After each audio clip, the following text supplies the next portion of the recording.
It's time for SPG. As in, Super Backgammon Secret File.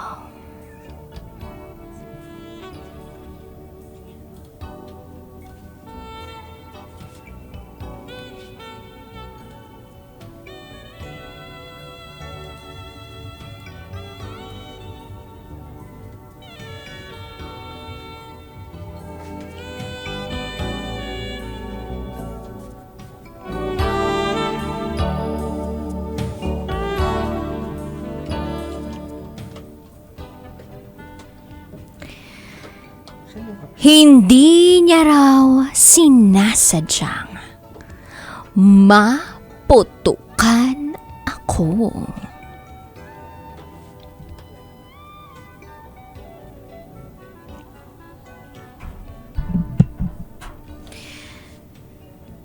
Hi, DJ Rocky. Gusto ko lang maglabas ng sama ng loob sa nagawa ng partner ko sa akin. Noong minsan kaming umuwi sa baryo nila para magbakasyon. Itago mo ko sa pangalang Kiana. At ito, ang aking SPG, as in Super Backgammon Secret File.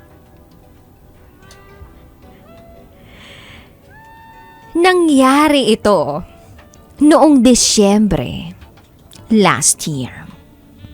Holiday season. Isinama ako ng boyfriend kong itago na lang natin sa pangalang Aldwin. Sinama niya ako sa kanilang probinsya sa Mindanao. Umuwi kami noon para doon na magpasko at magbagong taon. Yun din ang una kong pagbisita sa lugar nila. Nakilala ko ang pamilya ni Aldwin at buong puso naman nila akong tinanggap bilang girlfriend niya. Hindi ko naman naramdaman na out of place ako dahil maganda ang pakikitungo nilang lahat sa akin. Minsan pa nga, masayang nakikipag-bonding at kwentuhan ang mga kapatid niya sa akin. At ang parents naman ni Aldwin, todo ang pag-aasikaso sa akin. Lagi akong pinapakain ng mga luto nila. O di kaya ay niyayaya akong mamasyal sa mga tourist spot sa bayan nila. Kaya nga, masasabi kong mabuting pamilya ang kinagisnan ni Aldwin. Accommodating at maaruga. Noong umuwi kami ni Aldwin, lagi kaming magkasama sa mga unang araw. Pero sa kalagitnaan ng bakasyon namin, ay mga barkada niya ang halos lagi na niyang kasama. Hindi naman ako naghihigpit sa kanya dahil naiintindihan kong bihira niya lang silang makita. Kaya nagpaubaya na lang muna ako. Tutal, close na rin naman ako sa mga kapatid niya. Kaya hindi na rin ako lugi. Kaso nga lang, medyo nasobrahan yata si Aldwin sa pakikipag-inuman sa mga barkada niya. Noong sumapit kasi ang New Year's Eve, nagkaroon sila ng inuman session. Sa unang pagkakataon naman, ay naipakilala niya ako sa barkada niya. At bilang tanda ng pakikisama, nakiinom na rin ako. Hindi nga lang maramihan dahil hindi naman talaga ako umiinom. Sa umpisa, suabe ang tagayan nila dahil maayos pa ang kwentuhan. Pero nang sumipa na ang alak, doon na naglabasan ang mga English dictionary nila ang magbabarkada. Englishan ang labanan. Kahit itong si Aldwin, na hindi ko pa nadidinig magsalita ng wikang Ingles, ay narinig ko for the very first time. Eto DJ Rocky, ang ilang sample sa mga pinagsasabi nitong si Aldwin sa kasagsagan ng kanyang kalasingan. Sabi ni Aldwin sa akin ay, Kiana, my loves, you are so beautiful, guys.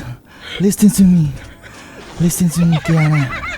You know deep in my heart that I want to heart you like this forever.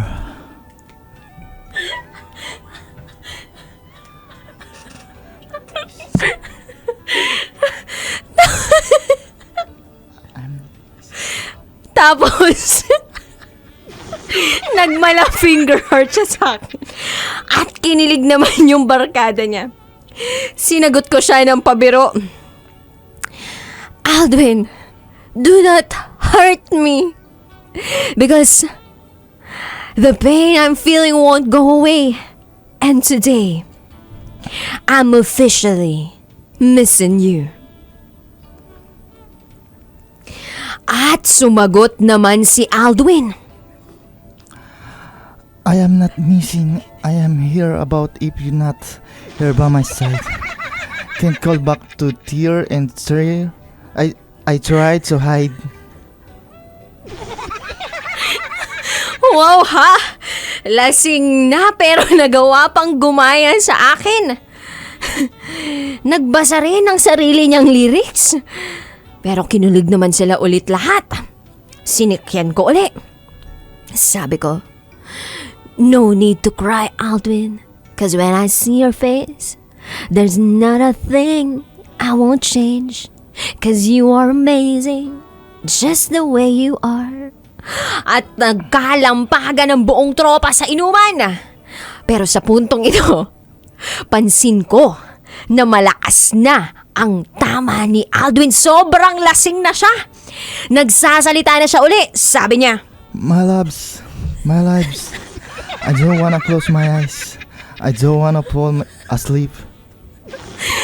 bilang katuwaan, nag-aantay kami sa susunod niyang bibig kasi na lyrics, DJ Rocky. Pero mukhang natuluyan na nga siyang mag-sleep.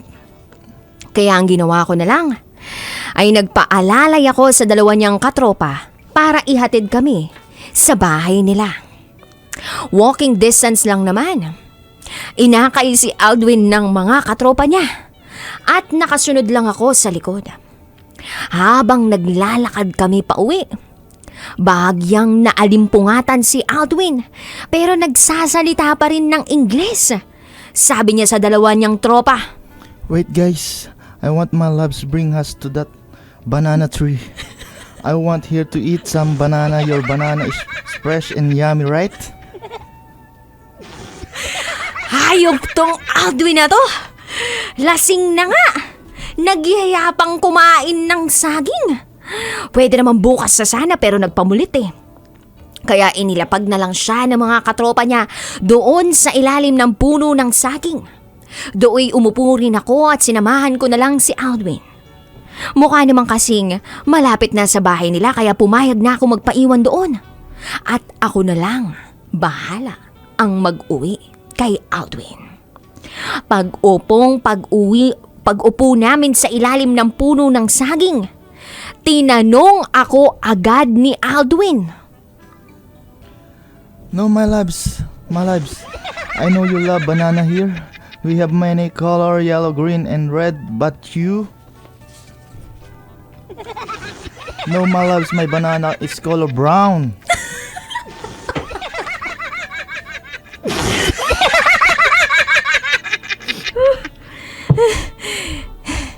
Pero bago pa yun ay tinanong niya ako kung gusto ko raw bang kumain ng kanyang banana. And I said yes, I like to eat banana. At nabigla nga ako sasabihin niyang color brown ang kanyang banana. Nanlisik ang mga mata kong tumitig sa kanya. At bago ako makapagsalita, agad siyang nagtanong. My loves, do you want to my brown banana eats? New Year's Eve, let's make fireworks display.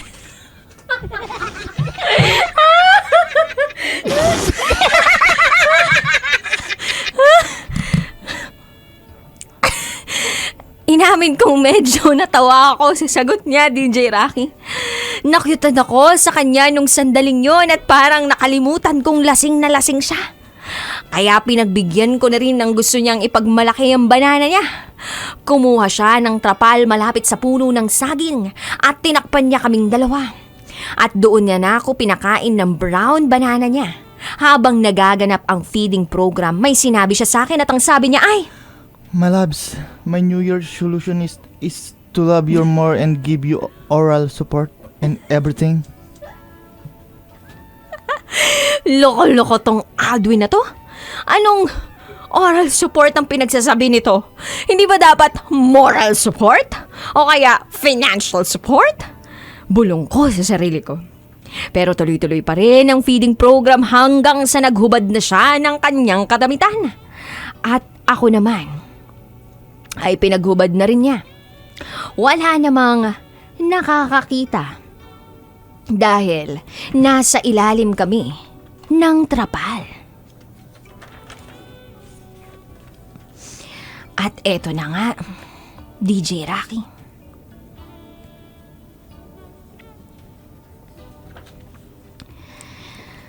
Grabe lang ang nangyari.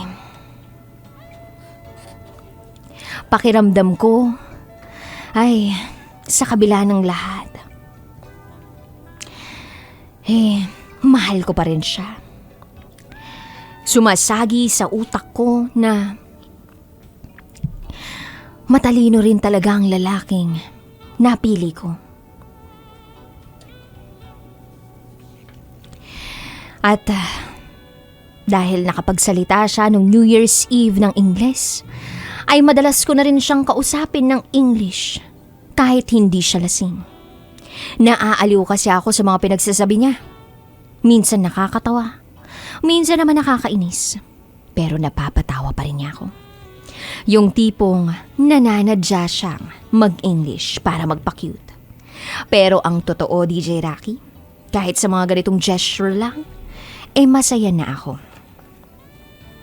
Sana sa pagtagal ng relasyon namin ay magkatuluyan na kami habang buhay. Para hindi lang naman fireworks display ang maganap, kundi yung putukang talagang nagbubunga. Sa buhay naman kasi, yun ang tunay na masaya, ang makabuo ng sariling pamilya. Salamat sa pagbabasa, DJ Rocky. More power sa inyo. Hanggang dito na lang po. Muli, ako si Kiana. At ito ang aking SPG, as in super, back secret found.